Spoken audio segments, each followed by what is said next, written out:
आधार card का कहीं जिक्र नहीं है, लेकिन बीएलओ साहब के द्वारा आधार कार्ड क्यों मांगा जाता है इसकी भी सत्यता है। अब यहाँ पर देख सकते हैं कि एक शिक्षक साथी का कितना 20,466 रुपये टैक्स कटा है। क्लेम सेटलमेंट 100% सक्सेसफुल है। यहाँ पर आप देख पा रही है मधुबनी जिला का है। इसी तरह बिहार के सभी जिला के शिक्षकों का सर्विस हम किए हैं। इसमें किसी तरह की कोई डरने की जरूरत नहीं है कि सिर्फ फर्जी है या कुछ है, तो आप समझ सकते हैं। नमस्कार, सलाम, आदाब साथियों, मेरा नाम अब्दुल कलाम, मेरे चैनल कलाम वीडियो में स्वागत है। चलते हैं वीडियो को शुरू करते हैं। बिहार में मतदाता गहन पुनरीक्षण का कार्य चल रहा है, जिसमें गणना प्रपत्र मतदाता को दिया जा रहा है, जिसमें वो अपना फोटो चिपका करके डिटेल्स भर करके क्या करेंगे, बीएलओ साहब के पास जमा करेंगे। ठीक है, तो यहाँ पर दस्तावेज जो है 1 से लेकर के 11 तक का सूची है। लेकिन आप देखते होंगे या सुने होंगे या फिर आपके यहाँ भी ऐसा हुआ होगा कि आपके घर में बीएलओ साहब बोलते हैं कि सिर्फ आधार कार्ड आप दीजिए हो जाएगा। तो डर भी लगता है कि नियम तो है 1 से लेकर 11 तक का, सिर्फ ये आधार कार्ड क्यों मांग रहे हैं, या फिर आधार कार्ड से ही हो जाएगा, नियम में बदलाव हो गया है, या फिर क्या करें। पूरी जानकारी देंगे 100% एक्यूरेट गारंटी के साथ। अरे बात क्या, इससे आपको क्या मिलेगा, आत्मविश्वास जगेगा। आत्मविश्वास मतलब डर का माहौल नहीं रहेगा। ठीक है, तो कंप्लीट वॉच कीजिएगा। पिछली वीडियो में भी हम बता दिए हैं कि किस तरह क्या भरना है। ठीक है, तो वो वीडियो आके देख लीजिए। सिंपली फिर क्या होता है इसमें बता दें। यहाँ पर आपको अपना जन्म तिथि, आधार नंबर और मोबाइल नंबर, उसके बाद पिताजी का नाम, अगर रिपीट नंबर है तो उसका भी देना है, माताजी का नाम अगर रिपीट नंबर है तो दे देना है। उसके बाद जीवन साथी, यहाँ पर पति पत्नी या जो भी हो उसका नाम, नहीं है तो खाली रखेंगे। उसके बाद रिपीट नंबर है, रिपीट नंबर डालेंगे। ये सब घोषणा पत्र है। बाकी अगर आपका जन्म जो है 1987 से पहले हुआ है तो इस पर टिक लगाइएगा। अगर 1987 से 2004 के बीच है तो इस पर टिक लगाइएगा।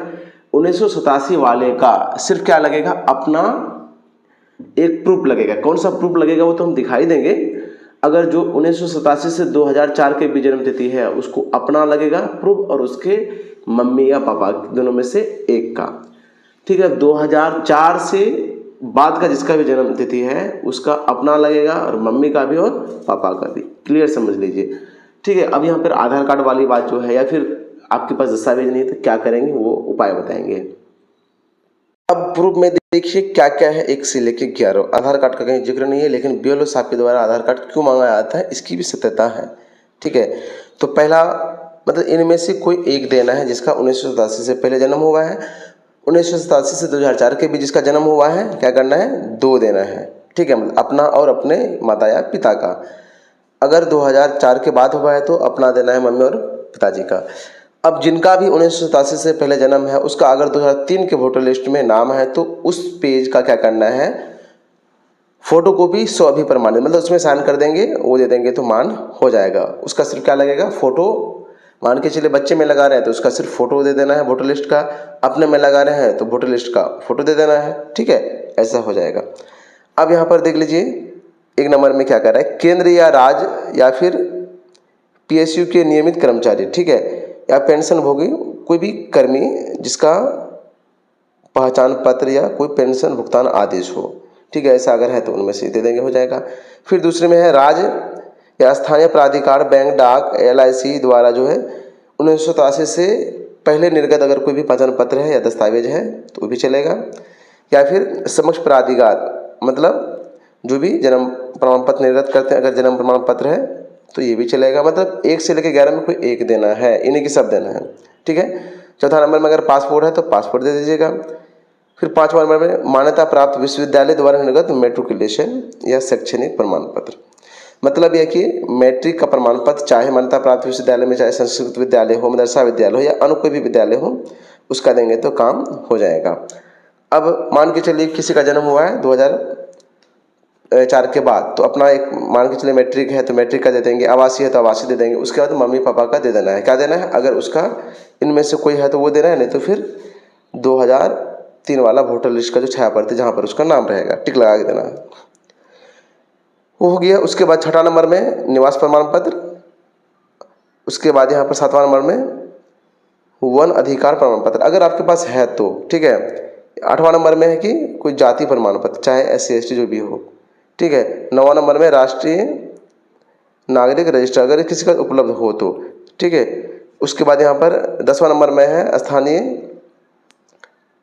प्राधिकार द्वारा तैयार बंटवारा, पारिवारिक बंटवारा का जो रजिस्टर वो होता है, या सरकार का कोई भूमि मकान आवंटन। अब करेंगे क्या, देखिए इनमें से अगर कोई चीज़ नहीं है तो आप सबसे पहले क्या करेंगे, अगर निवास बना रहे हैं तो उससे भी चलते हैं। निवास अब बनाइएगा तो निवास में क्या रिजेक्ट भी कर देगा, पहले आधार कार्ड से ही बंदा था। तो निवास बनाने के लिए आपको ज़मीन का केवाला भी लगाना होगा, लगा दीजिएगा, ठीक है। अब यहाँ पर क्या, सरकार की कोई भूमि या मकान आवंटन, तो यहाँ पर क्या है कि इसमें अगर कोई ज़मीन का पेपर है आपका, सिर्फ रसीद से नहीं चलेगा, रसीद में डेट मेंशन नहीं होता है, ठीक है। तो आप क्या कि केवाला का या खतियान है तो खतियान अंत में वो लगा दीजिएगा। अब बोलेंगे सर आधार कार्ड से कैसे हो आता है, देखिए आधार कार्ड इसलिए मांगा जा रहा है कि 26 जुलाई जो डेट है, मतलब 25 जुलाई तक हर हाल में सभी का ऑनलाइन कर देना है, ताकि उसका ड्राफ्ट लिस्ट में नाम आए। मतलब उसके बाद फिर 1 महीने का टाइम मिलेगा, जिसका अगर दस्तावेज सही अपलोड नहीं हुआ है तो दोबारा अपलोड का मौका, मतलब ये मौका छूटे नहीं।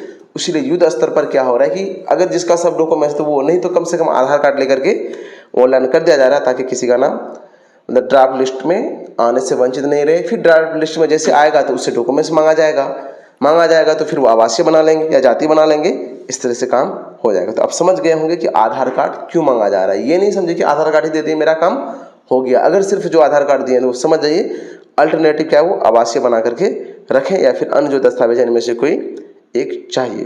तो उम्मीद करते हैं कि आप समझ गए होंगे। आपके मन में जो सवाल है आप कमेंट कर सकते हैं, आपके कमेंट का 100% जवाब दिया जाएगा। लेकिन आपसे एक ही शिकायत रहता है कि वीडियो को लाइक और कमेंट नहीं करते हैं। कम से कम गुड वेरी गुड आप कहाँ से तक करें, इतना तो जरूर कमेंट कीजिए। इस शिक्षक का भी फुल सेटलमेंट किए, ये सारण जिला से हैं, ये सर मधुबनी से हैं, ये लखीसराय से हैं, ये बेगूसराय से हैं, ये मुजफ्फरपुर से हैं, ये औरंगाबाद से हैं, ये कटिहार से हैं, ये अररिया से हैं। आप यहाँ पर देख सकते हैं कि क्या इतना लिखा हुआ है यहाँ पर 843, मतलब अब तक इतने एम्प्लॉय का, शिक्षक और अदर प्राइवेट एम्प्लॉय का हमने क्लेम सेटलमेंट किया है। ये बताने का मतलब है कि आप में आत्मविश्वास हो, आप समझे कि सही सर के साथ हम अपना काम करवाना चाह रहे हैं, करवा सकते हैं। आज के विन ऑफ द डे में सिलेक्ट हुए हैं सुधांशु फ्रॉम मुजफ्फरपुर, सुबोध कुमार फ्रॉम वैशाली। आप दोनों को many congratulation. Win of the day में सिलेक्ट होने का प्रोसेस है कि पूरा वीडियो आपको देखना है, उसके बाद वीडियो को लाइक और प्रश्न का उत्तर, जैसे कि आज का प्रश्न है निर्वाचन आयोग की स्थापना कब हुई थी, इसका आंसर देना है। उसके बाद अपना नाम और आप कहाँ से देख रहे हैं, ताकि विन ऑफ द डे में आपको सिलेक्ट किया जा सके। इनमें से जो maximum win of the day में सिलेक्ट होंगे, विन ऑफ द मंथ में 1 तारीख को सिलेक्ट किया जाएगा और गिफ्ट दिया जाएगा। नजदीक के रहते हैं टू हैंड, दूर के रहते हैं तो बाई पोस्ट। जिन भी साथी को इस महीने का अगर जैसे कि सुबोध सर हैं, सुधांशु सर हैं, उनको अगर मिल गया है गिफ्ट तो आप कमेंट बॉक्स में ज़रूर लिखें, या फिर जब भी मिले तो आप कमेंट बॉक्स में ज़रूर मेंशन करें कि सर गिफ्ट जो है मिल चुका है, ताकि हम अस्वस्थ हो जाएं। आप सभी वीडियो देखते हैं, सिर्फ एक काम करना है, वीडियो को लाइक और प्रश्न का उत्तर देना है। वीडियो क्लास देखने के लिए तहे दिल से शुक्रिया।